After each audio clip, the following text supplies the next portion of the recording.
fishing creature baits, you're not catching fish, you're wondering what's going on. Don't change your bait, change your strategy. Thanks for joining me, guys. We're going to get right into fishing creature baits. Now, for those of you who are not really familiar with the channel, I'll let you know that my home water is here on the California Delta, and today we're going to be really focusing on fishing creature baits in cover. Whether it's submerged vegetation, whether it's deadfall along the bank, it could be wood, it could be trees, or it could be tules. We're going to talk about putting creature baits into these areas that they shouldn't be. We're going to talk about how you can catch big fish doing that. Creature baits span the whole variety of bass foods. You know, some of these imitations are almost exact imitations. This is one of the Berkeley baits, and it's obviously imitating a crayfish. Baits like these catch a lot of fishermen, and I'm sure they catch fish. But when I'm looking for a bait that I'm going to be putting in to heavy cover, the exact imitation is not what I am most concerned with. The problem is not the specific bait that you're using. The problem is probably lies more in the fact that you're rigging it wrong and you're not putting it in the prime target zones. If you're pitching baits to where fish are not holding, you're not going to catch any fish. My philosophy is using a bait for heavy cover that is a good penetrating bait. That's the first thing I look at. I do look at color and size, but when I talk about penetrating baits, this is a bait made by Z-Man. It's called a goat, and you could see it's a very slim bait, not a lot of appendages on it. This bait will penetrate into heavy cover. Here is one of a great creature bait that's probably caught more fish than any creature bait on the market, and it's the old Zoom brush hog. If you look at this bait with all the appendages on it and the size of it, it's not a great penetrating bait. So if I'm trying to get a bait back into the cover, the first thing that I'm going to look at, it's not going to be a perfect bait like this that has these big appendages and will get hung up on a lot of stuff. It's probably not the Zoom brush hog. It's going to be something like the goat. If the fish are in deep and they're holding in heavy cover, I would rather have a bait that I know I can pitch up there and it's going to get to where it should be and get in front of the fish's face. This is the bait that's going to catch the fish. So keep that philosophy in mind. Now what we're going to do is I'm going to go over about 10 or 12 baits that I use. We're going to go over rigging techniques, and then we're going to get up and we're going to do some fishing. We'll talk about how to fish specific baits that have specific riggings into different types of cover. Let's get started.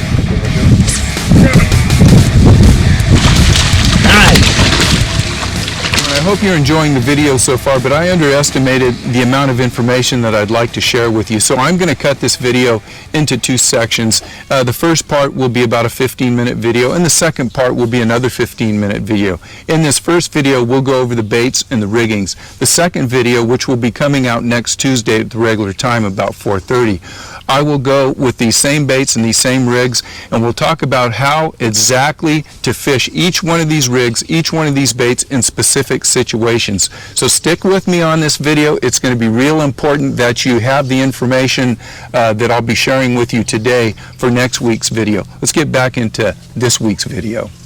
All right, had just enough time to go home, get a nice clean shave, and be back to talk about the bait selection. We're going to go through the bait selection real quick and make sure you're using the right bait with the right rig in the right situation. The first bait that we'll talk about is the standard Zoom brush hog.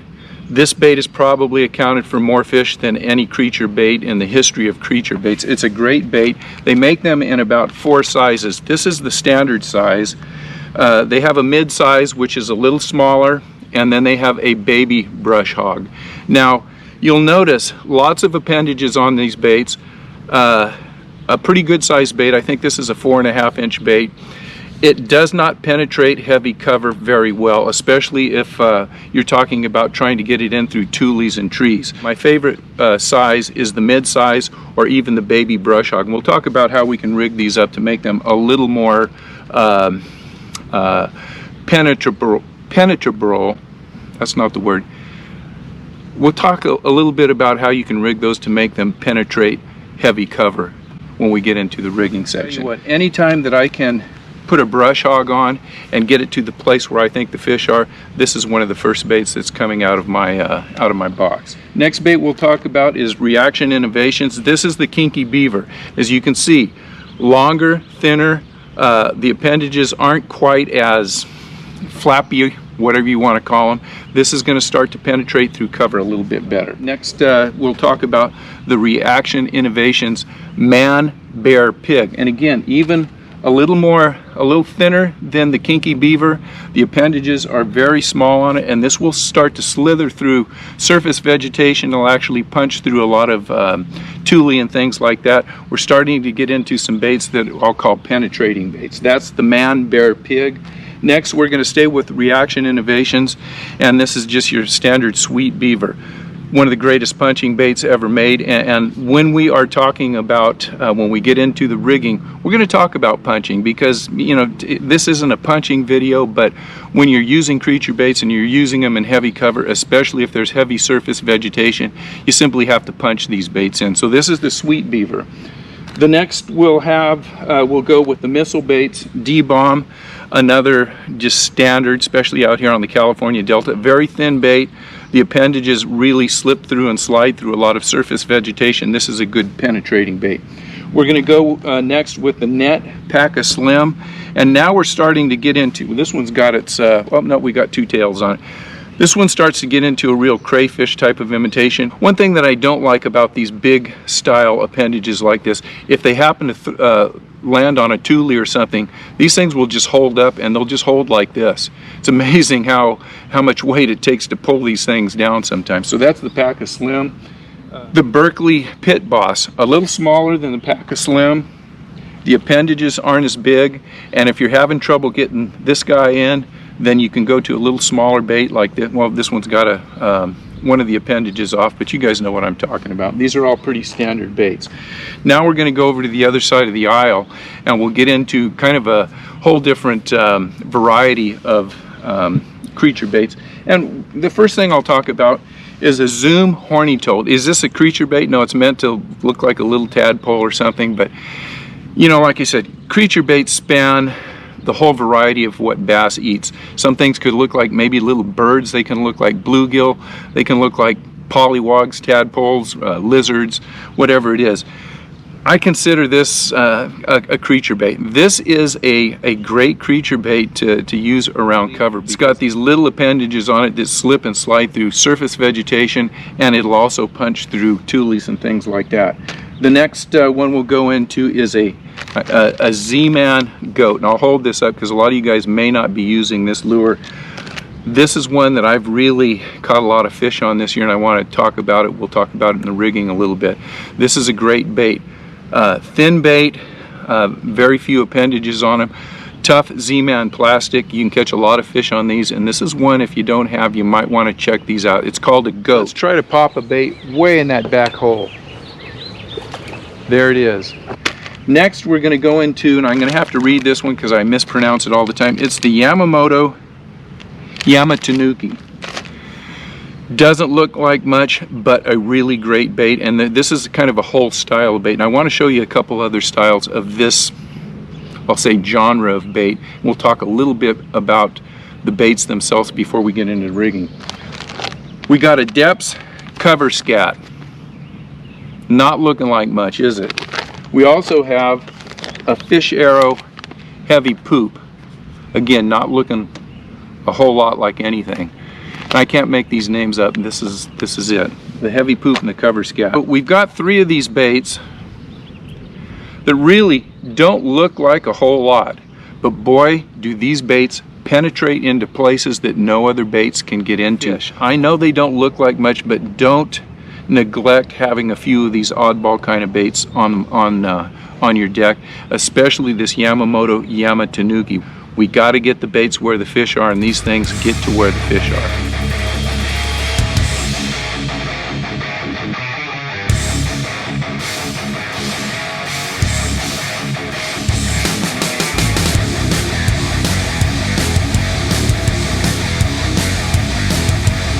Okay, let's get into the rigging. I'm not going to go over how to set these up and the knots and everything. You're watching this video you're looking to go beyond the basics, and that's what we're going to try to do. So my first rig is a standard Texas rig. Bobber stops, I always peg my weights when I'm fishing in cover. I use tungsten only. I'm a 100% tungsten guy. I like the extra wide gap hook. You're going to use the appropriate size and weight hook for the bait that you're using. What I want you to make sure you pay special attention to is the weight that we'll be talking about using. You should carry a wide variety of weights, anywhere from maybe an 1/8 ounce all the way up to a 1/2 or 3/4 ounce. And a lot of times it's not the bait, it's not the rig, it's the weight that you're using. It's more important than you think, especially when it comes to getting these baits to places they shouldn't be, places where the fish hold. Sometimes it's just a matter of changing the amount of weight that you have on the head of these baits. The next thing I'll do is a little variation of a T-rig, and I use this in a little lighter applications. Looks exactly like the T-rig that I just showed you, but what I have here is I have 2 bobber stops. Hopefully you can see what we have here. And if I'm going to be dragging it through submerged vegetation, what I can do is I can pull a stop up here, pull the second stop up, and that's going to hold the weight in place. And now what I have is kind of a mini Carolina rig. So I can pitch this out, the weight's gonna hit the bottom, and it's gonna allow the bait to follow it slowly down into the vegetation. Sometimes that's all it takes. It just takes taking it from the head and maybe moving it up 6 or 8 inches, maybe moving it up a couple feet, depending on the vegetation that you're fishing. If you're making a long cast, you're fishing a flat or something, this is a really great rig. Last but not least, I've got a punch rig on this thing. And this is kind of a light punch rig. Generally, if I'm punching surface vegetation, I'll start with 1 ounce, and I'll go to 1.5 ounces and maybe even 2 ounces. But with this lighter punch rig, a lot of times I'll just go with an extra wide gap hook, or on this I've got a big inline hook, and I'll probably use about 3/4 to 1 ounce of weight. Kind of a light punch setup, kind of light punching creature baits where you don't need a heavy punch rod. Next we have something that a lot of people don't use with creature baits, and it is an underspin. This is a great bait. It doesn't penetrate into cover like a lot of the baits do, but if you've got surface vegetation with holes in it, mats, you can throw this, it'll run across the mat, it'll drop down in there, and it'll just come down 1 foot or 2, and you could pull it through there, and this is a really good bait to use. It's a great open water bait, catches a lot of fish, and it's a great searching bait. Another bait that I will use when I have an underspin is a baby brush hog. This is another super duper bait. I like to throw this out, let it go to the bottom, and just all the way back to the boat. Great bait to go. Next we'll talk about fishing some of these do nothing baits, and these are this is the cover scat and the Yamatanuki. The only thing you have to be aware of on these, they're super easy to rig up. Usually you don't use any bait or any weight on them. You can you can rig these Texas style, but generally they work best without any weight at all. They're very heavy baits, even though they're not weighted. These baits both weigh in at about 1/2 ounce, but they punch into cover pretty well because they're very compact. The scat baits are usually weighted in the back of the bait, so when you cast them, they're always weight forward, so they'll go right into tulies and stuff. If you need more weight in these guys, what I like to do is use a nail weight, and on this one here I'll put it in the back of the bait. That way it gives it a little more punch to get through. But once they get underwater, man, they have a nice little drop to them. A lot of these baits can be twitched, and they mimic a crayfish very well. Now, if I'm going to rig a Yamatanuki, it's a forward-facing bait, so we're not going to rig it backwards like this. We're going to rig it for the head, with the head at the front of the hook. I hope I'm explaining this right. Again, it has the little channels in here, and these are very simple to rig. We're going to rig it up through here, pull it through there, use the channel to get it in there, and there's your bait. Another way that I like to use this Yamamoto Yamatanuki is rigging it the same way, but just adding a punch skirt adding a punch skirt, a weight, and a bobber stop, fishing it like a jig. This has been a killer for me. It penetrates through cover nicely, and it just, you know, that tail just kind of sits up there and walks along the bottom. Fish like to pick this up and eat it. So that's another way to rig this guy up here. Very good bait, and I've been really relying on this bait this spring to catch a lot of fish. And last but not least, you can take any of these baits and take an appropriate size jig head and just rig it standard like you would put on any type of worm or trailer. So there's a number of different ways to weight all of these creature baits. Your success a lot of times is going to be dictated by how fast you can make decisions, making the right decisions, and then once you make those decisions, how fast you can get to the next rod and get it into the target zone before you move through the cover. That's the end of the first video, guys. Thanks for sticking around and watching. You have all the information you need for the specific baits and the specific rigs. Turn in next Tuesday about 4:30 in Deep on the Delta, and we'll have the second video, and we'll cover how to use these rigs in specific situations when you get on the water. Doesn't mean you can't go fishing between now and then. Get out there, have some fun, catch some fish. 4:30 next week, next Tuesday.